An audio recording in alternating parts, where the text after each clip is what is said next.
सुरुवात कुठून करावं? फार फार वर्षापूर्वीची गोष्ट आहे. आमच्या लहानपणीच्या काळाच्या अगोदरची गोष्ट आहे. करमाळा तालुक्यामध्ये रायगाव एक खेडेगाव होतं. त्या खेडेगावाच्या खाल्लाकडल्या बाजूला एक बारव होती. त्या बारवामध्ये असा एक चमत्कार झालता की त्या बारवचं जर पाणी एखाद्याला खरूज झाली, नायटा झाला, महारोग झाला, क्षय झाला, कसलाही कॅन्सर जरी झाला, ते पाणी पिलं, अंगाला लावलं, त्याने आंघोळ केली की तो माणूस 2 दिवसात ठणठणीत व्हायचा. असा ते त्या ठिकाणी दैवी चमत्कार झालता. मग असं करता करता ती बातमी लांब पसरत गेली. महाराष्ट्रातून तर लोक येतच होती, जी आजारी आहेत ते यायची आणि तिथून नीट होऊन जायची, ते पाणी प्यायल्याने किंवा अंगाला लावण्याने, आंघोळ केल्याने.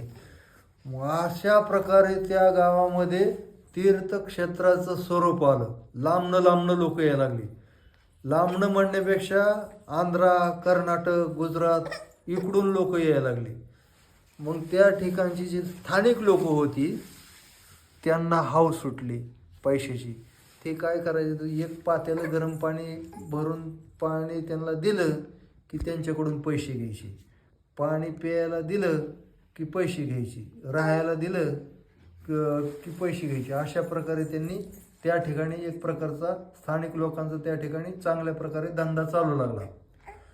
अशा प्रकारे बरेच दिवस गेल्यानंतर त्या ठिकाणी त्या पाण्याचं काय शिवताशिवत झाले असेल किंवा काय अनुचित घडलं असेल, त्याचा चमत्कार हळूहळू कमी झाला. पाण्याची दैवी शक्तीची ताकद कमी झाली. झाल्यानंतर ते त्या ठिकाणी ते जरा कमी झालं वातावरण. मग बघता बघता बघता त्याचं काय गुणी आहे ना, तर बऱ्याच दिवसांनी असं झालं की शेजारच्या गावाला भरपूर पाणी असं प्यायला, पण रायगावला पाणीच नसायचं. बोर घेतलं तरी पाणी लागत नसतं. उन्हाळ्यात तर इतकी परिस्थिती महागलती बिकट व्हायची की तिथे लोकांना पाणीसुद्धा प्यायला मिळत नव्हतं. अशी परिस्थिती होती. मी सांगण्याचा उद्देश असा आहे की परक्या लोकांना सहकार्य करायची अपेक्षा न धरता त्यांनी त्या ठिकाणी एक धंदा केला. त्याच्यामुळं असं काहीतरी असं म्हणत होती लोक पूर्वी, बाबा या रायगावमध्ये असं पाणी निघलं होतं आणि त्यांनी पाणी विकल्यामुळं पाण्याचा दुष्काळ आला, अशी लोक म्हणत होती. ऐकवी बातमी आहे.